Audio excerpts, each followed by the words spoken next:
Good evening दोस्तों, मैं संदीप कुमार। मैंने आज आप सबके लिए लेकर के आया सर एक जबरदस्त एक मस्त टॉपिक। तो कंडीशन क्या देखो, सबसे पहली बात है ना सर कि आज हमारा टॉपर सीरीज का ये 8वां क्लास है और मैं आपको बता देना चाहता हूं ना सर कि पूरे साइंस का निचोड़ टॉप 150 सब्जेक्टिव जो हम आपको करवा रहे हैं ना, उसका मिशन है मेरे दोस्त कि ये पूरा का पूरा लड़ना चाहिए। क्योंकि जिस प्रकार से पिछले साल लड़ा है ना, उसी से भी ज्यादा इस बार लड़ेगा। क्योंकि मेरा मिशन है ना मेरे दोस्त कि अब की बार ये 150 से ना तो एक क्वेश्चन उन्हें जाने चाहिए और ना तो एक क्वेश्चन इन्हें जानी चाहिए, यानी पूरा का पूरा 150 से ही आपके एग्जाम में आना चाहिए। ये मेरा मिशन है सर, ठीक है, और ये आपको हम करके रहेंगे। बाकी सर आज की क्लास को हम आगाज कर देते हैं, लेकिन सबसे पहले आपको ये बता देना चाहते हैं ना सर कि ये सारा का सारा क्लास कर लेना, क्योंकि आज हमारा ये टॉपर सीरीज का जो 8वां क्लास है, उससे पहले मैंने 7 क्लास ले चुका है। तो पिछला 7 क्लास जरूर देख लेना। वो 7 क्लास मिलेगा कहां? तो टॉपर सीरीज का प्लेलिस्ट का जो लिंक है ना, इस वीडियो के डिस्क्रिप्शन में होगा, वहां पे जाना और सारे का सारे क्लासेस को कर देना धुआं धुआं। रिजल्ट ऑटोमेटिक ज्वालामुखी की तरफ फटेगा और अब की बार मिशन हम सब का रहेगा 475 प्लस। तो एक बार सबका कमेंट बॉक्स में कमेंट होनी चाहिए, क्लास को शुरू करने से पहले सबका कमेंट बॉक्स में कमेंट होनी चाहिए मिशन 475 प्लस। एक बार सबको ही कमेंट बॉक्स में कमेंट कर देना मेरे दोस्त, तब क्लास को शुरू करना। इसके बाद अलग रहेगा एनर्जी शरीर में, ठीक है सर। आइएगा, सोचो एक बात को कि अगर हमारा मिशन है 475 प्लस, तो अगर 475 आपका नहीं आए तो कम से कम 450 तो आएगा ना जी। अब तुम मिशने रखोगे 450 को तो 400 नंबर में आफत है, इसलिए एकदम मिशन 475 रखो ताकि कट छट के भी कम से कम 450 आ जाए, ताकि स्कूल टॉपर बन जाए हम, ठीक है। हमारा मिशन वही रहेगा सर, ठीक है। चलिए आते हैं, देखिए सबसे पहले ये है ना कि जहां पे 150 सब्जेक्टिव जो होगा ना, वो लघु प्लस दीर्घोत्तरीय क्वेश्चन होगा। और आज की क्लास के लिए गुड न्यूज ये है ना कि इस क्लास में सबसे ज्यादा आपको दीर्घोत्तरीय क्वेश्चन है। इस क्लास में सबसे ज्यादा आपको दीर्घ उत्तरीय क्वेश्चन है, लघु उत्तरीय मात्र 1 या 2 सवाल होगा। बाकी पूरा का पूरा हमने दीर्घ उत्तरीय क्वेश्चन लेकर के आया आपके लिए। बाकी सर प्यार देना इस क्लास को, ठीक है। आइएगा, कहता है फिर इस बार पूरा का पूरा लड़ेगा, 101% गारंटी। 1% फालतू पता है क्यों लिखे हम? 1% एक्स्ट्रा पता है क्यों लिखे? क्योंकि अथवा में भी जो सवाल आता है ना, वो यहीं से लड़नी चाहिए, ठीक है। आइएगा, आज की क्लास का पहला सवाल मेरे दोस्त, हमने आपको पिछले 58 क्वेश्चन करवा चुके थे। आज आपको हम 59 नंबर क्वेश्चन से क्या करेंगे, शुरू करेंगे। सबसे पहला क्वेश्चन क्या कहता है कि वायवीय शोषण और अवायवीय शोषण में अंतर स्पष्ट करें। हमें बोला है कि वायवीय शोषण और अवायवीय शोषण में अंतर स्पष्ट करिए। ये वायवीय शोषण और अवायवीय शोषण में अंतर स्पष्ट कीजिए। आपके एग्जाम में ये 5 नंबर में पूछा जाता है और ये आपको 2 नंबर में भी पूछा जाता है। अगर ये सवाल आपको 5 नंबर में पूछेगा तो 2-2 अंतर बताना है। अगर ये सवाल आपके एग्जाम में 2 नंबर में पूछेगा तो 2-2 अंतर बताना है। अगर ये सवाल आपको 5 नंबर में पूछेगा तो वायवीय शोषण का भी 5 अंतर बताना है और अवायवीय शोषण का भी 5 अंतर बताना है, ठीक है। चलो सर, आते हैं हम लोग थोड़ा सा सर मेन रूप से हम टॉपिक के ऊपर बातें करेंगे। टॉपिक से ना तो इधर बातें करेंगे ना तो उधर बातें करेंगे सर, क्योंकि कम टाइम में नंबर ऑफ क्वेश्चन को ज्यादा करना है, ठीक है। कहता है क्या कि वायवीय शोषण और अवायवीय शोषण में निम्न अंतर है, ठीक है। मतलब वायवीय शोषण और अवायवीय शोषण में बहुत सारा अंतर है, ठीक है। जैसे जैसे हम लिखते हैं आपको उसी प्रकार से लिखना है, ठीक है। फिर आपको अपने कॉपी में वो बीच में लाइनिंग देना है इस प्रकार से, और एक साइड आपको लिखना है वायवीय शोषण और एक साइड आपको लिखना है अवायवीय शोषण, ठीक है। आइएगा, वायवीय शोषण का पहला अंतर क्या है? कहता है इसमें ग्लूकोज का पूर्ण विखंडन होता है। किसमें? वायवीय शोषण में। वायवीय शोषण में क्या होता है ना कि ग्लूकोज का पूर्ण विखंडन होता है। अच्छा, एक बात ये समझ लो कि कभी कभी ऑब्जेक्टिव में पूछता है कि ग्लूकोज का सूत्र क्या होता है, तो ग्लूकोज का सूत्र होता है C6H12O6 होता है, ठीक है, यानी C6H12O6, ठीक है। इस बात को नोट कर लेना, ये हमारा किसका सूत्र है? तो ग्लूकोज का सूत्र है। तो हमने क्या बोला है कि वायवीय शोषण में ग्लूकोज का क्या होता है? पूर्ण विखंडन होता है। वायवीय शोषण में ग्लूकोज का क्या होता है? पूर्ण विखंडन होता है। तो वायवीय शोषण में ग्लूकोज का क्या होता है? पूर्ण विखंडन होता है। इसमें ग्लूकोज का पूर्ण विखंडन नहीं होता है, ठीक है। आइएगा इसका दूसरा अंतर की तरफ। कहता है यह ऑक्सीजन की उपस्थिति में होता है। वायवीय शोषण जो वो किसके उपस्थिति में होगा? तो ये हमारा ऑक्सीजन की उपस्थिति में होता है, ठीक है। लेकिन अवायवीय शोषण किसकी उपस्थिति में होता है? तो यह हमारा ऑक्सीजन का अनुपस्थिति में होता है। मतलब यह ऑक्सीजन की उपस्थिति में नहीं होता है, यह ऑक्सीजन के अनुपस्थिति में होता है। अनु मतलब होता है नहीं होना, ठीक है। आइएगा इसका तीसरा अंतर की तरफ आइएगा। इसका तीसरा अंतर क्या बोलता है? तीसरा अंतर कहता है ना मेरे दोस्त कि इसमें उच्च मात्रा में ऊर्जा उत्पन्न होता है। मतलब वायवीय शोषण में उच्च मात्रा में ऊर्जा का क्या होता है? उत्पन्न होता है। वायवीय शोषण में उच्च मात्रा में ऊर्जा क्या होता है? उत्पन्न होता है। लेकिन अवायवीय शोषण में इसमें कम मात्रा में क्या होता है? ऊर्जा उत्पन्न होता है। वायवीय शोषण में उच्च मात्रा में ऊर्जा उत्पन्न होता है, लेकिन इसमें कम मात्रा में क्या होता है? ऊर्जा उत्पन्न होता है, ठीक है। फिर कहता है कि इसमें CO2 गैस तथा जल अंतिम उत्पाद होते हैं। मतलब कहता है ना सर कि वायवीय शोषण का CO2 गैस मतलब कार्बन डाइऑक्साइड तथा जल अंतिम उत्पाद होता है। किसका? वायवीय शोषण का। हमें बोला है कि इसमें CO2 गैस तथा जल अंतिम उत्पाद होता है। कहता है इसमें एथेनॉल तथा लैक्टिक अम्ल अंतिम उत्पाद होता है। हमने क्या बोला है? वायवीय शोषण का अंतिम उत्पाद क्या होता है? CO2 प्लस जल।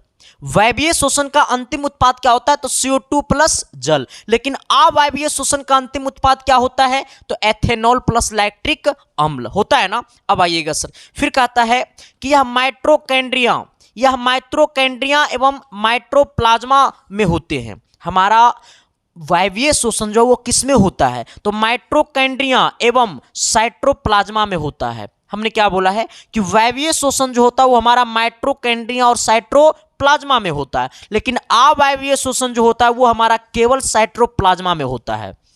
हमने क्या बोला है सर कि हमारा वायवीय शोषण जो होता है वो हमारा माइट्रोकैंड्रिया एवं साइटोप्लाज्मा में होता है, लेकिन अवायवीय शोषण केवल साइटोप्लाज्मा में होता है मेरे दोस्त। अब जरा बताना कि आपको समझ में आया कि नहीं आया सर। अगर सच में ये क्लास आपको समझ में आ रहा है ना सर, तो ये कमेंट बॉक्स में आपको कमेंट करके बताना होगा कि ये क्लास हमें कैसा लग रहा है। अगर सच में अच्छा लग रहा है तो सर जैसा लग रहा है वैसा ही लिखो, खराब लग रहा है तो खराब ही लिखो, क्योंकि संदीप कुमार ये सबकी बातें सुनना चाहता है, ठीक है। हाँ, एक बार हम लोग फिर से देख लेते हैं पूरा को, क्योंकि जितना बार पढ़ोगे ना सर उतने बार आपके दिल में जाएगा, ठीक है। हमने क्या बोला है कि वायवीय शोषण और अवायवीय शोषण में अंतर स्पष्ट कीजिए। कहता है वायवीय शोषण और अवायवीय शोषण में निम्न अंतर है, बहुत सारे अंतर है। एक तरफ वायवीय लिखना, एक तरफ अवायवीय शोषण लिखना है, ठीक है। वायवीय शोषण का पहला अंतर कहता है इसमें ग्लूकोज का पूर्ण विखंडन होता है। किसमें? वायवीय शोषण में।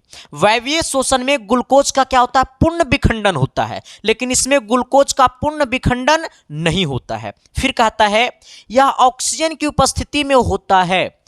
वायवीय शोषण जो वो ऑक्सीजन की उपस्थिति में होता है, लेकिन यह ऑक्सीजन की उपस्थिति अनुपस्थिति में होता है, मतलब उपस्थिति में नहीं होता है, ठीक है। फिर कहता है इसमें उच्च मात्रा में ऊर्जा उत्पन्न होता है। इसमें जो होता है वो उच्च मात्रा में ऊर्जा उत्पन्न होता है, लेकिन इसमें मतलब इसमें कम मात्रा में ऊर्जा उत्पन्न होता है, ठीक है। फिर क्या कहता है कि इसमें CO2 यानी कार्बन डाइऑक्साइड तथा जल अंतिम उत्पाद है। मतलब वायवीय शोषण का जो अंतिम उत्पाद है वो CO2 गैस और जल बोले तो H2O, ठीक है, अंतिम उत्पाद है। लेकिन इसमें एथेनॉल और लैक्टिक अम्ल अंतिम उत्पाद है। कहता है यह माइट्रोकैंड्रिया एवं साइटोप्लाज्मा में होता है। कहा है कि यह माइट्रोकैंड्रिया और साइटोप्लाज्मा में होता है, लेकिन यह केवल साइटोप्लाज्मा में होता है। तो क्या मैंने जो बोला वो चमका न जी? अरे एस या नो तो बोलो न जी, तो एक बार मेरे तरफ तो आओ ना जी। कहता है ओम का नियम क्या है, इसे कैसे सत्यापित किया जाता है?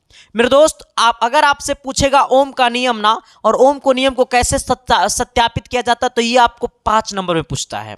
और मैं आपको ये बता देना चाहता हूं ना कि ओम के नियम के ऊपर हमने एक स्पेशल वीडियो बना दिया है यूट्यूब पे, आप देख सकते हो, ठीक है। तो आप यूट्यूब पे जाइएगा और सर्च कीजिएगा ओम का नियम, या फिर टॉपर सीरीज के प्लेलिस्ट में ओम के नियम का लिंक दिया होगा, ठीक है। टॉपर सीरीज के प्लेलिस्ट में ओम का नियम वीडियो का मतलब जो लिंक है वो दिया होगा, ठीक है, यहाँ, या फिर आप यूट्यूब पे जाकर के सर्च करिएगा ओम का नियम SK साइंस क्लासेस, तो आपको वो वीडियो मिल जाएगा, ठीक है सर। जाकर के उसको देख लीजिएगा। इसलिए हम इसको दोबारा नहीं पढ़ाएंगे, आप वहीं से जाकर के हमने स्पेशल एकदम यही क्वेश्चन को हमने उस वीडियो में सोल्यूशन किया है, ठीक है।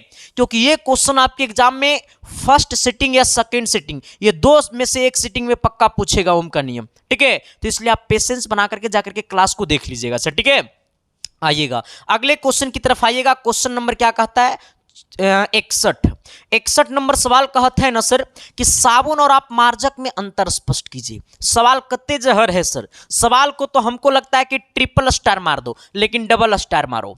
ये भी आपको कभी कभी लघु उत्तरीय में पूछेगा, और जब लघु उत्तरीय में पूछेगा ना तो आपको तीन तीन अंतर बताना है। अगर ये सवाल आपको दीर्घ उत्तरीय में पूछेगा तो आपको 5-5 अंतर दोनों में लिखना है, ठीक है। हाँ, जब जैसन तब तैसन न कैलेस तो फिर स्टूडेंट कैसन जी आइएगा। हमने क्या बोला है कि साबुन एवं अपमार्जक में अंतर स्पष्ट कीजिए। कहता है क्या कि साबुन एवं अपमार्जक में निम्न अंतर है। साबुन और अपमार्जक में क्या है, बहुत सारे अंतर है, एक दो गुने है, बहुत सारे अंतर है। पहला क्या कहता है, एक साइड आपको साबुन लिखना है और दूसरे साइड आपको क्या लिखना है, अपमार्जक लिखना है, ठीक है। आइएगा, साबुन क्या है, तो यह उच्च वसा अम्लों का सोडियम लवण है। साबुन जो है ना सर, वो हमारा उच्च वसा अम्लों का सोडियम लवण है। हमने क्या बोला है, यह उच्च वसा अम्लों का क्या है, सोडियम लवण है। साबुन जो है वो हमारा उच्च वसा अम्लों का क्या है, सोडियम लवण है। लेकिन यह लंबी श्रृंखला वाले सल्फोनिक अम्ल का सोडियम लवण है। हमने क्या बोला है कि ये हमारा उच्च वसा अम्लों का सोडियम लवण है, ये हमारा सल्फोनिक अम्ल का सोडियम लवण है, ठीक है। यहां तक किसी को दिक्कत? फिर कहता है यह जल में कम घुलनशील है। ये जो हमारा है ना वो जल में क्या है, कम घुलनशील है, लेकिन यह जल में अधिक घुलनशील है। हमने क्या बोला है कि साबुन जो है वो हमारा जल में क्या है, कम घुलनशील है, लेकिन अपमार्जक जो वो हमारा जल में क्या है, अधिक घुलनशील है। फिर कहता है इसका जलीय विलयन क्या, जलीय घोल क्या होता है, क्षारीय होता है। ये भी पूछेगा कि साबुन के जलीय घोल क्या होता है, तो साबुन का जलीय घोल क्या होता है, क्षारीय होता है। ये ऑब्जेक्टिव में पूछेगा कि साबुन का जलीय घोल क्या होता है, क्षारीय होता है। तो क्या होता है, साबुन का जलीय घोल क्या होता है, क्षारीय होता है। अगर आपसे पूछ देगा कि साबुन के जलीय घोल का पीएच मान क्या होता है, तो साबुन के जलीय घोल का जब पीएच मान पूछेगा तो 7 से अधिक होगा, क्योंकि क्षारीय का जो पीएच मान होता है वो हमारा क्या होता है, 7 से अधिक होता है, ठीक है। हाँ, यहां तक किसी को दिक्कत परेशानी तकलीफ है तो बता देना सर। फिर हमने कहा कि इसका जलीय घोल क्या होता है, उदासीन होता है, और उदासीन का पीएच मान क्या होता है, 7 के बराबर होता है, ठीक है। यहां तक सबको समझ में आया कि नहीं आया? हमने क्या बोला है कि साबुन और अपमार्जक में अंतर स्पष्ट कीजिए। तो हमने पहला आपको क्या बोला है कि यह उच्च वसा अम्लों का सोडियम लवण है, और यह लंबी श्रृंखला वाले सल्फोनिक अम्ल के सोडियम लवण है। फिर कहता है यह जल में कम घुलनशील है, ठीक है, और यह जल में अधिक घुलनशील है। फिर कहता है इसका जलीय घोल क्षारीय होता है। साबुन का जो जलीय घोल होता है वो क्या होता है, क्षारीय होता है। अगर पूछेगा अपमार्जक का जलीय घोल क्या होता है, तो उदासीन होता है। अगर पूछेगा कि अपमार्जक का जलीय घोल का पीएच मान, तो अपमार्जक के जलीय घोल का पीएच मान होगा 7 के बराबर, क्योंकि इसका उदासीन होता है। तो उदासीन का जो पीएच मान होता है वो 7 के क्या होता है, बराबर होता है, ठीक है। चलो आते हैं चौथा नंबर अंतर की तरफ। चौथा अंतर क्या बोलता है, अगला कहता है कि इसमें सफाई की क्षमता कम होती है। मतलब साबुन में साफ करने की क्षमता क्या होती है, कम होती है, लेकिन इसमें सफाई की क्षमता क्या होती है, अधिक होती है। अपमार्जक में सफाई करने की क्षमता क्या होती है, अधिक होती है, और साबुन में सफाई करने की क्षमता क्या होती है, कम होती है। फिर कहता है इसका निर्माण वनस्पति तेल या जंतु वसा से होता है। साबुन का निर्माण कहाँ से होता है, तो साबुन का जो निर्माण है ना वो वनस्पति तेलों एवं जंतु वसा से होता है। हमने क्या बोला है कि साबुन का जो निर्माण होता है ना वो वनस्पति तेल एवं जंतु वसा से होता है। फिर कहता है कि इसका निर्माण कोयले तथा पेट्रोलियम से प्राप्त हाइड्रोकार्बन में होता है, हाइड्रोकार्बन से होता है, प्राप्त हाइड्रोकार्बन से होता है। हमने क्या बोला है, हमने कहा है कि अपमार्जक का जो निर्माण है ना सर वो इसका निर्माण कोयले तथा पेट्रोलियम से प्राप्त हाइड्रोकार्बन से होता है। और इसका निर्माण किससे होता है, तो इसका निर्माण वनस्पति तेल एवं जीव जंतुओं से होता है। यहां तक सबको समझ में आया कि नहीं आया? तो क्या मैंने जो बोला वो चमका ना जी? अरे एस या नो तो बोलो ना जी, तो अगले सवाल की तरफ तो बढ़ो ना जी। एक बार सबको ही मेरे साथ एक बार शिद्दत से, प्यार से, मोहब्बत से बोलना। जहां पे बैठे हो वहीं से बोलना। जहां कितना लोग बाथरूम में होगा तो वहीं से बोलो। हाँ, हमने क्या कहा सर, हमने कहा ना कि साबुन और अपमार्जक में अंतर स्पष्ट कीजिए। क्योंकि जब जब साथ में आप बोलोगे ना तो फिर पढ़ाई करने का मजा ही कुछ और है। ठीक है, कहता है साबुन और अपमार्जक में क्या है, निम्न अंतर है, बहुत सारे अंतर है। एक साइड आपको साबुन लिखना है, दूसरे साइड आपको क्या लिखना है, अपमार्जक लिखना है। सर देखो, बोर्ड हमारा चाहता है ना, एग्जामिनर जो चाहता है, जो एग्जाम लेता है, वो हमारा चाहता है ना कि आप किसी भी डिफिनेशन को जितना इजी से इजी वे में लिख दीजिए, एग्जामिनर आपको उतना ही खुश होकर के नंबर देगा।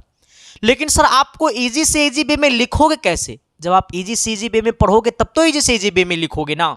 तो हमारा रूल यही कहता है सर कि किसी भी चीज को, साइंस हमारा रियल लाइफ है तो साइंस को रियल लाइफ की तरह लिखा करो, ताकि एग्जामिनर जो है वो भी समझ सके कि बच्चा पढ़ा हुआ है। रट फट के मत मामला फिक्स करना सर। ठीक है, ये सारा का सारा लैंग्वेज जो लिखा हुआ दिख रहा है ना सर, वो एकदम अपना भाषा में है, इसको याद करने में कहीं पे कोई दिक्कत नहीं होगी। ठीक है, हमने क्या बोला है, एक साइड आपको साबुन लिखना है, दूसरी साइड आपको क्या लिखना है, अपमार्जक लिखना है। जरा मेरे साथ बोलना कि यह उच्च वसा अम्लों का सोडियम लवण है, यह लंबी श्रृंखला वाले सल्फोनिक अम्ल का सोडियम लवण है, यह जल में क्या है, कम या अधिक घुलनशील है। तो जो साबुन है ना वो जल में कम घुलनशील है, यह जल में क्या है, अधिक घुलनशील है। फिर कहता है इसका जलीय घोल क्या होता है, तो साबुन का जो जलीय घोल होता है वो हमारा क्या होता है, क्षारीय होता है। लेकिन अपमार्जक का जो जलीय घोल होता है वो हमारा क्या होता है, उदासीन होता है। फिर हमने क्या कहा है, इसमें सफाई करने की क्षमता कम होती है, इसमें सफाई करने की क्षमता अधिक होती है। इसका निर्माण वनस्पति तेल एवं जंतु वसा से होता है, और इसका निर्माण कोयले तथा पेट्रोलियम से प्राप्त हाइड्रोकार्बन से होता है। यहां तक किसी को दिक्कत परेशानी तकलीफ है तो बता देना सर। हमें क्या बोला है, देखो ये भी क्वेश्चन आपको 5 नंबर में भी पूछता है, और ये आपको क्वेश्चन लघुत्तरीय में भी कभी, दीर्घोत्तरीय में भी कभी कभी पूछता है, और लघुत्तरीय में भी कभी कभी पूछता है। अगर ये सवाल आपको लघुत्तरीय में पूछेगा तो 3 गुण बताना है, अगर ये सवाल आपको दीर्घोत्तरीय में पूछेगा तो आपको 5 गुण बताना है सर। ठीक है, हाँ चलते हैं। अच्छा, इससे पहले मैं आपको एक बात और बता देना चाहता हूं सर, कि जो लोग यहां से लिख लेते हैं तब तो ठीक है, आप लोग अगर यहां से लिख लेते हैं तब तो ठीक है। अगर आप लोग यहां से नहीं लिख पाते हैं मेरे दोस्त, तो मैं आपको यह बता देना चाहता हूं कि हम आपके क्लास 10th के लिए चला रहे हैं उम्मीद व्हाट्सएप ग्रुप।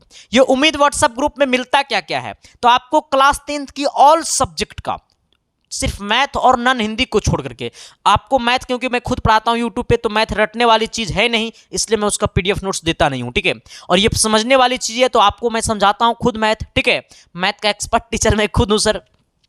तो मैथ और नॉन हिंदी को छोड़ करके बाकी science, social science, Hindi book और ग्रामर दोनों मिलेगा, इंग्लिश बुक और ग्रामर दोनों मिलेगा, संस्कृत बुक और ग्रामर दोनों मिलेगा। साथ ही हम आपको जो सोशल साइंस में 150 सब्जेक्टिव 140 सब्जेक्टिव करवा रहे हैं, और साइंस में जो हम 150 सब्जेक्टिव करवा रहे हैं, वो तमाम चीज का पीडीएफ नोट्स आपको मिलता है उम्मीद व्हाट्सएप ग्रुप में। जो लोग यहां से नहीं लिख सकते तो वो उम्मीद व्हाट्सएप ग्रुप को ज्वाइन कर सकते हैं, जिसका फी है आपको मात्र 199 रुपया। लेकिन अभी इसका ऑफर चल रहा है मात्र 150 रुपया में। कितना? मात्र 150 रुपया में। तो आप इसको ज्वाइन कर सकते हो। ज्वाइन कैसे करना है, तो आपके सामने जो नंबर दिखाई दे रहा होगा 7295 वाला नंबर, उसी नंबर पे आपको 150 रुपया पेमेंट कर देना है, चाहे पे फोन, चाहे गूगल पे, चाहे पेटीएम। खुद से भी कर सकते हो, किसी से करवा भी सकते हो, भाभी से, भैया से, साली तो नहीं होगी, आप किसी से भी पेमेंट करवा देना और उसका स्क्रीनशॉट कर लेना, और पेमेंट का स्क्रीनशॉट आपको उसी व्हाट्सएप नंबर पे भेज देना है 7295 वाला पे। जैसे पेमेंट का स्क्रीनशॉट भेजिएगा तो तुरंत आपको मैसेज कर देना है कि सर मुझे क्लास 10th का उम्मीद व्हाट्सएप ग्रुप ज्वाइन कर दीजिए। सारा का सारा तमाम पीडीएफ आपको मिनट भर के अंदर में मिल जाएगा। बाकी आप मजे मजे में पढ़ते रहना और सिलेक्शन को 4 चांद लगाते रहना। तो एक बार फिर से कमेंट बॉक्स में कमेंट कर दो ना, मिशन 475 प्लस, क्योंकि मेरे दोस्त ये बातें मैं आपको खून में दौड़ा दौड़ा करके मारूंगा, और जब तक इसको सफल नहीं बनाऊंगा तब तक छोड़ूंगा नहीं, क्योंकि मैं चाहता हूं कि सिर्फ तुम मेरे साथ दो, सपोर्ट दो, सहयोग दो। कैसे 475 से टॉप करेगा ना सर, वो मैं आपको दिखा दूंगा। ठीक है, मात्र तुम 4 से 5 क्लास करो और इसके बाद तुम फील करो कि सच में जो संदीप कुमार पढ़ाता है वो दिल तक जाता है कि नहीं जाता। अगर दिल तक जाता है तो यही तो सवाल पूछवे करता है, तो यही सवाल को लिख देंगे, एग्जाम में फिक्स हो जाएगा। ठीक है, आइएगा सर। अब मैं क्या समझाना चाहता हूं, साथ ही एक बात और बता देना चाहता हूं कि आप लोग हमारा टेलीग्राम आईडी को ज्वाइन कर लीजिएगा। ठीक है, टेलीग्राम आईडी का लिंक इस वीडियो के डिस्क्रिप्शन में होगा। साथ ही हमारा फेसबुक आईडी का भी लिंक इस वीडियो के डिस्क्रिप्शन में होगा। ठीक है, उसे ज्वाइन कर लेना, और साथ ही हमारा इंस्टाग्राम आईडी भी ज्वाइन कर लेना। मेरा इंस्टाग्राम आईडी है संदीप ठीक है, -1842 इतना जाकर के सर्च करोगे इंस्टा पे तो मेरा आईडी खुल जाएगा। टेलीग्राम पे आपको तमाम पीडीएफ जाता है सर, ठीक है, तो टेलीग्राम को तो तुम जरूर ज्वाइन कर लीजिएगा, ठीक है। चलिए आइएगा, कहता है चुंबकीय क्षेत्र रेखाएं के गुण को लिखो। चुंबकीय क्षेत्र रेखा के कौन कौन से गुण है, इसके गुण को बताना है। हमें बोला है कि चुंबकीय क्षेत्र रेखाएं के कौन कौन से गुण है, इसके गुण को लिखो। तो कहता है क्या कि चुंबकीय क्षेत्र रेखाएं के निम्नलिखित गुण है। हमें क्या बोला है कि चुंबकीय क्षेत्र रेखा का जो गुण है ना वो बहुत सारा गुण है, इसके गुण को बताना है। पहला क्या कहता है कि चुंबकीय क्षेत्र रेखाएं वक्र रेखा होती है। चुंबकीय क्षेत्र रेखाएं जो होती है वो हमारा क्या होती है, वक्र रेखा होती है, ठीक है। फिर कहता है कि चुंबकीय क्षेत्र रेखाएं एक दूसरे को कभी प्रतिच्छेद नहीं करती है, मतलब इस प्रकार से कभी भी एक दूसरे को क्या करती है, नहीं काटती है, ठीक है। चुंबकीय क्षेत्र रेखा जो होती है एक दूसरे से कभी भी इस प्रकार से क्या करती है, प्रतिच्छेद नहीं करती है, ठीक है। फिर हमने क्या बोला है कि चुंबकीय क्षेत्र रेखाएं जितनी दूर होती है उनका आकर्षण बल उतना ही कम होता है। चुंबकीय क्षेत्र रेखाएं जितना ही दूर होगी उनका आकर्षण बल उतना ही कम होगा।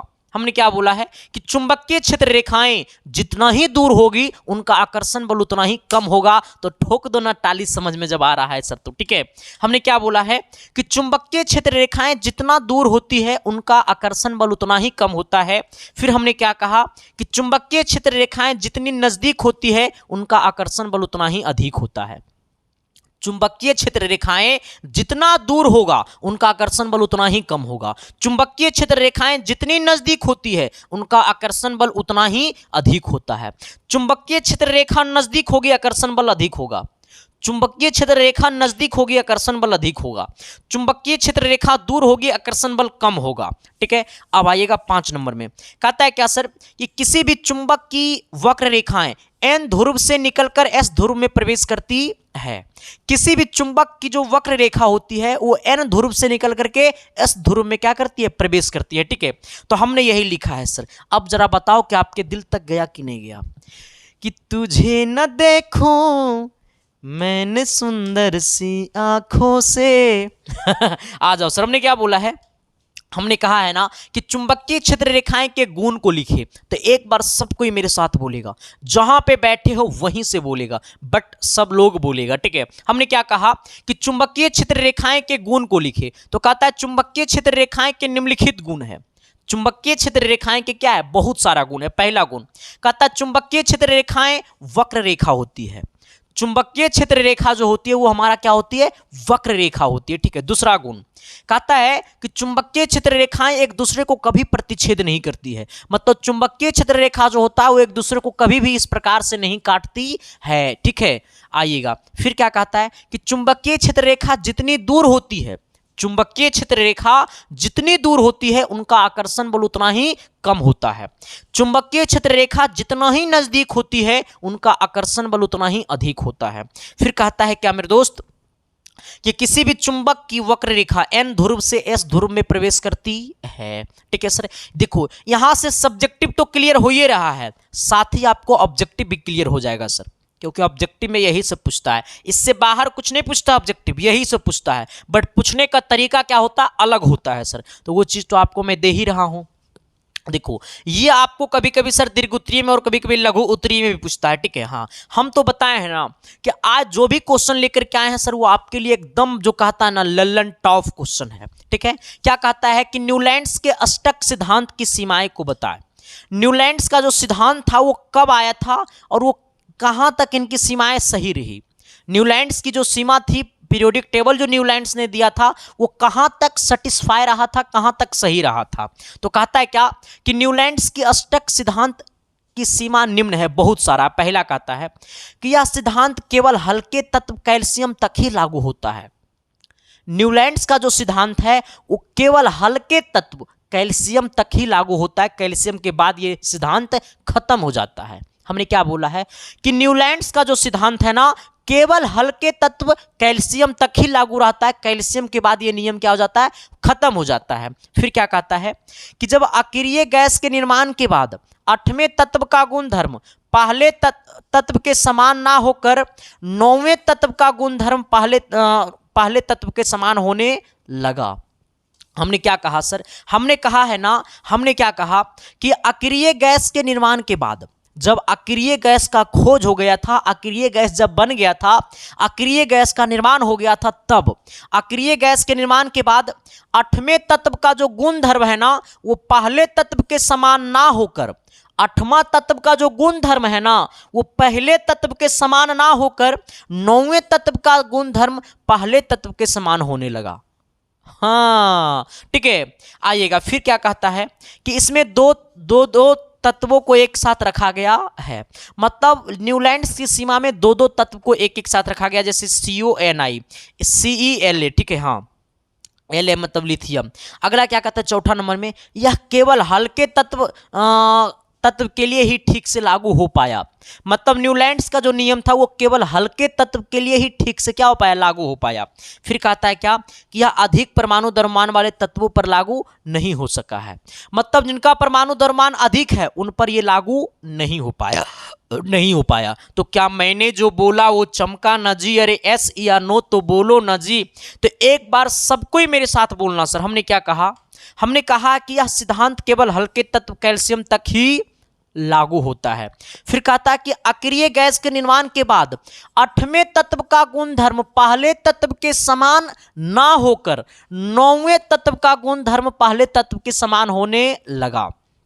फिर कहता है कि इसमें दो तत्वों को एक साथ रखा गया है, ठीक है, जैसे यहाँ पे हमने लिखा है। फिर कहता है कि यह केवल हल्के तत्व के लिए ही ठीक से लागू हो पाया। फिर कहता है कि यह अधिक परमाणु द्रव्यमान वाले तत्वों पर लागू नहीं हो सका। ठीक है, चलिएगा आइएगा अगले क्वेश्चन। ये हमारा पूछेगा तो 5 नंबर में ना तो पूछ भी नहीं करेगा, और ये एग्जाम में पूछा है भी है सर। हमें कहता है धातु और अधातु के गुण धर्म को लिखेंगे। देखो सर ये सवाल बहुत लंबा है सर, ठीक है, इसका आंसर बहुत लंबा है, ठीक है, यहां तक इसका आंसर है, ठीक है, बट जरा गौर करना सर, ठीक है, एकदम पेशेंस बना करके इस क्वेश्चन को फोड़ देना, क्योंकि यही क्वेश्चन है जो आपके एग्जाम में पक्का रूप से आएगा सर, ठीक है, एकदम पेशेंस बना करके रख लो, ये आएगा तो आएगा। और इस क्वेश्चन को बनाने से पहले मैं आप सबसे पूछना चाहता हूं कि ये क्लास आपको कैसा लग रहा है। सच में ये क्लास अच्छा लग रहा है ना मेरे दोस्त, तो एक बार कमेंट बॉक्स में कमेंट करके बता देना। आप अगर हमारे परिवार में पहली बार आए हो तो शिद्दत से, प्यार से, मोहब्बत से चैनल को सब्सक्राइब कर देना, और वो हर दोस्तों तक शेयर कर देना जिनकी चाहत है कि हमारे घर में भी रोशनी आनी चाहिए, जिनकी चाहत है कि मेरा भी सपना साकार होनी चाहिए, जिनकी चाहत है मेरे दोस्त की शिक्षा मेरे अंदर भी आनी चाहिए। तो बस मैं यही तो चाहता हूँ सर कि हर गरीब के घर तक शिक्षा पहुँचनी चाहिए, ठीक है मेरे दोस्त। एकदम ठोक देना, बजा देना तालियों से, एकदम शेयर वाला बटन करके, ठीक है सर, हाँ आ जाना। हमने क्या कहा कि धातु और अधातु के भौतिक गुण धर्मों को लिखें, मतलब धातु और अधातु के भौतिक गुण धर्म को बताएं, ठीक है, कि धातु और अधातु दोनों के भौतिक गुण धर्म को बताएं। तो धातु और अधातु के निम्नलिखित भौतिक गुण धर्म है, मतलब धातु और अधातु के बहुत सारे गुण धर्म हैं, लेकिन भौतिक गुण धर्म को बताना है, ठीक है। तो सबसे पहले हम आपको धातु के गुण धर्म को बताते हैं, ठीक है। धातु का पहला गुण धर्म धात्विक चमक होता है। धातु का जो पहला गुण है, धातु को पहचानने का सबसे पहला गुण जो है वो धात्विक चमक है। अब ये धात्विक चमक क्या होता है, तो कहता है प्रत्येक धातु का अपना धात्विक चमक होता है, जिससे इसे पहचानने में सुविधा होती है, और धातुओं में यही गुण धात्विक चमक कहलाती है। हमने क्या बोला है सर कि धातुओं के पहला गुण जो है वो हमारा क्या है, धात्विक चमक है। और धात्विक चमक कहता है कि प्रत्येक धातु का अपना धात्विक चमक होती है, जिससे पहचानने में सुविधा होती है, और धातुओं में यही गुण धात्विक चमक कहलाती है। यहां तक सबको क्लियर हो गया। फिर इसका दूसरा गुण कठोरता। धातु का दूसरा गुण क्या है, कठोरता। कठोरता क्या होता है, तो कठोरता कहता है कि धातुओं समानता कठोर होती है। जितने भी धातु है इस धरती पे समानता सबका सब क्या है, कठोर है। सिर्फ सोडियम, इस सब सोडियम को चाकू से भी काटा जा सकता है, इसलिए वो उतना कठोर नहीं होता है। तो अपवाद में एक दो है, सोडियम, पोटेशियम, लिथियम, ठीक है। तो हमें क्या बोला है, कठोरता। कठोरता क्या होती है, जरा मेरी बातों को समझिएगा। कहता है धातुओं समानता कठोर होती है आयतन एवं आयतन, रुक जाओ, आयरन, एल्युमिनियम तथा कॉपर काफी कठोर होती है। हमें क्या बोला है, आयरन, एल्युमिनियम तथा कॉपर काफी कठोर होती है, इन्हें चाकू से नहीं काटा जा सकता है। आयरन को आप चाकू से काटोगे, लोहा को नहीं कटेगा सर। एल्युमिनियम को चाकू से काट सकते हो, नहीं कटेगा सर। कॉपर को चाकू से काट सकते हो सर, नहीं कटेगा सर, ठीक है। तो इसलिए चाकू से नहीं काटा जा सकता है। लेकिन सोडियम पोटेशियम धातु मुलायम होते हैं। मतलब सोडियम भी एक धातु है जो मुलायम होता है, और पोटेशियम भी एक धातु है जो मुलायम होता है, जिससे चाकू से भी काटा जा सकता है। यही गुण को कठोरता कहते हैं, ठीक है। हमने क्या बोला सर कि कठोरता क्या है? धातु का दूसरा गुण क्या है? कठोरता। कठोरता क्या है? कहता है धातुओं में समानता कठोर होती है। धातुएं जो होती है वो क्या होती है? समानता कठोर होती है। कहता है आयरन एल्युमिनियम तथा कॉपर काफी कठोर होती है।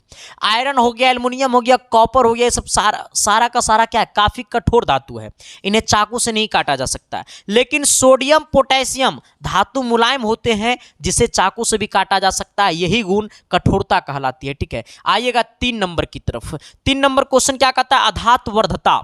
हमें क्या बोला है? धातु का तीसरा गुण क्या है? अधातवर्धता। धातु का तीसरा गुण क्या है? अधातवर्धता। अधातवर्धता क्या होता है? तो धातुओं को हथौड़े से पीटकर पतला चादर बनाया जा सकता है। धातु का यही गुण अधातवर्धता कहलाता है। हमने क्या बोला? धातुओं को हथौड़े से पीट करके पतली चादर बनाई जा सकती है, उसी को क्या कहते हैं? अधातवर्धता कहते हैं। एक होता है तन्यता, जिसे पीटकर पतली तार बनाई जा सकती है। कहता है धातुओं को पीटकर तार खींचे जा सकते हैं। धातु का यही गुण क्या कहलाती है? तन्यता कहलाती है, ठीक है ना। एक होता है उष्मीय चालकता। उष्मीय चालकता क्या होता है? तो धातु के एक सिरे को गर्म करने पर दूसरा सिरा भी गर्म हो जाता है। धातु का यही गुण उष्मीय चालकता कहलाती है। जब मेरे पास कोई लोहा है सर, ठीक है, मान लो ये लोहा है, तो जब लोहा को ये वाला गर्म करेंगे ना सर, ये वाला, तो ऑटोमेटिक पूरा लोहा गर्म हो जाएगा। तो यही हमारा क्या धातु का गुण है सर, ठीक है। हाँ, तो हमने धातु का 5 गुण बता दिया। अब आधातु का 5 गुण बताएंगे सर, क्योंकि ये 5 नंबर में पूछेगा, ठीक है। तो 5-5 गुण दोनों में लिखना है, ठीक है। आइएगा अब आधातु का 5 गुण। अब आधातु के गुण को बताएंगे। पहला गुण, आधातुओं में धात्विक चमक नहीं होती है। जैसे अपवाद में आयरन है। आयरन हमारा क्या है? आयोडीन है, सॉरी, आयोडीन हमारा क्या है? आधातु है, लेकिन इसमें क्या है? धात्विक चमक है। ये ऑब्जेक्टिव में पूछेगा कि कौन सी आधातु है जिसमें धात्विक चमक है, तो आयोडीन ही एक ऐसा आधातु है जिसमें क्या है? धात्विक चमक है, ठीक है। तो हमें क्या बोला है? हमने बोला है सर कि आधातुओं में धात्विक चमक नहीं होती है, लेकिन अपवाद में वो क्या है? आयोडीन, जिसमें धात्विक चमक है, लेकिन है वो आधातु, ठीक है। फिर कहता है कि आधातुएं ऑक्साइड प्रदान करती है। आधातु जो होता है वो क्या करता है? ऑक्साइड प्रदान करता है, ठीक है। फिर कहता है कि आधातुओं के गलनांक एवं क्वथनांक निम्न होता है।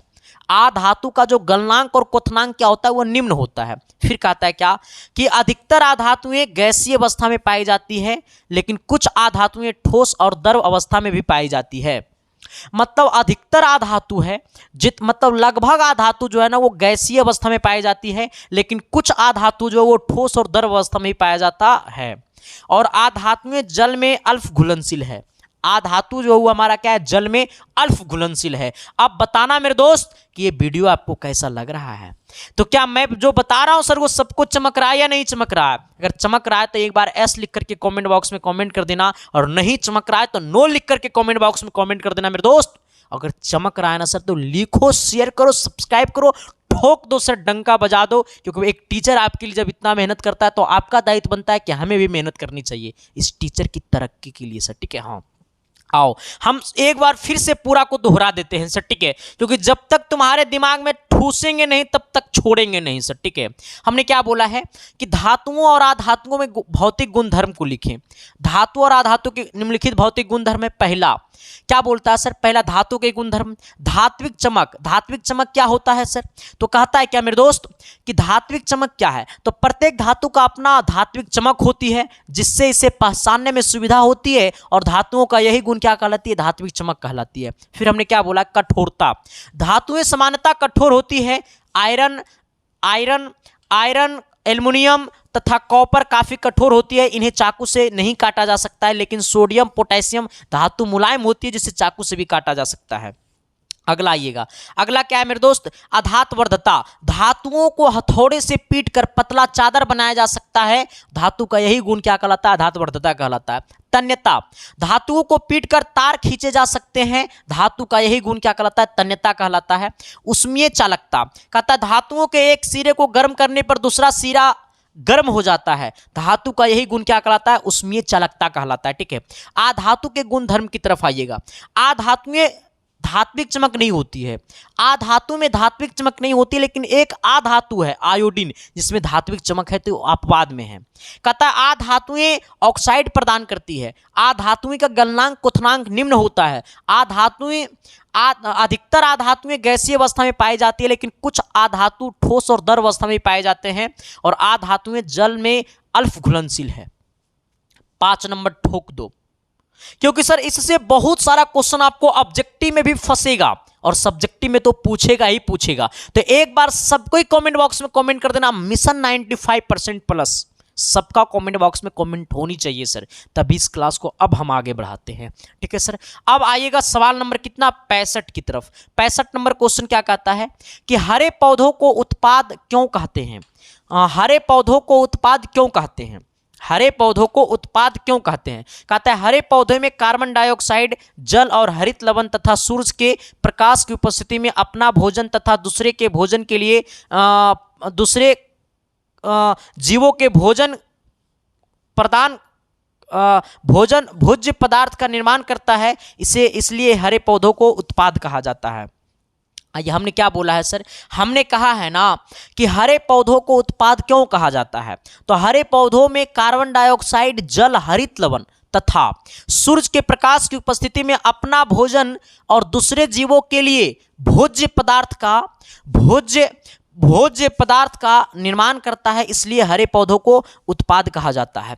सर हरे पौधे से ही तो हमारे लिए खाने की चीजें बनती है, चावल दाल जितना भी है तो पेड़ पौधे से ना बनता है, तो हम लोग उसको खाते हैं तो हम लोग जिंदा रहते हैं, इसलिए हमारे पौधों को भोज्य पदार्थ कहा जाता है। कहता है डोबर्नर के वर्गीकरण की सीमाएं को बताएं, डोबर्नर के वर्गीकरण की सीमाएं को बताएं, तो डोबर्नर के वर्गीकरण की निम्न सीमाएं हैं। पहला, उस समय तक ज्ञात सभी तत्वों का वर्गीकरण ट्रिक के आधार पर हो सका। मतलब डोबर्नर साहब का जो नियम था ना, वो ट्रिक नियम था, मतलब तीन तत्वों को जोड़ करके डोबर्नर साहब ने क्या कर रहे थे, पीरियोडिक टेबल को सजा रहे थे। तो हमने क्या कहा, अब उस टाइम तक जो भी तत्व ज्ञात था ना, उस टाइम तक कम में तत्व ज्ञात था, तो उसको ट्रिक के आधार पर वर्गीकरण करना संभव था। तो हमें कहा है कि उस समय तक ज्ञात सभी तत्वों का वर्गीकरण ट्रिक के आधार पर नहीं हो सका था, है ना। मतलब उस टाइम तक जो भी तत्व ज्ञात था, उसी टाइम तक में ट्रिक के आधार पर नियम नहीं हो पाया सक्सेसफुल। ठीक है, हाँ। फिर कहता है कि उस समय तक ज्ञात तत्वों में केवल 3 ट्रिक ही ज्ञात हो सके थे, मतलब 3 गो ट्रिक, मतलब 9 तत्वों तक क्या था, वो सही था, 3 ही ट्रिक ज्ञात हो सके थे। ठीक है, फिर कहता है यह ट्रिक नियम कुछ ही तत्वों तक क्या रहा गया, सीमित रह गए। ये आपको लघु उत्तरी में पूछेगा तो आप इसको समझ सकते हैं सर। अब बताना मेरे दोस्त कि ये क्लास आपको कैसा लगा। सच में ये क्लास अच्छा लगा मेरे दोस्त, तो आपको लगता है कि ये क्लास अच्छा लगा, इस क्लास को शेयर करना है तो दोस्तों तक शेयर कीजिए, अपने अपने व्हाट्सएप फेसबुक के स्टोरी में लगा दीजिए, ताकि सर लोग समझ सके आपके बारे में कि जो लड़का पहले लड़की का स्टोरी लगाता था, जो लड़का एजुकेशन का स्टोरी लगाने लगा है, तो आप में परिवर्तन तो जरूर हुआ है सर। ठीक है, बाकी हम मिलते हैं फिर कल शाम को 6 बजे, सुबह को 7 बजे आपके वेलकम करने के लिए हम तैनात रहेंगे मेरे दोस्त, आप लोग जरूर जुड़िएगा। ठीक है, थैंक यू, लव यू, देखते रहना इसके साइंस क्लासेस। बट ये क्लास कैसा लगा जरा कमेंट बॉक्स में कमेंट करके बता देना। Thank you.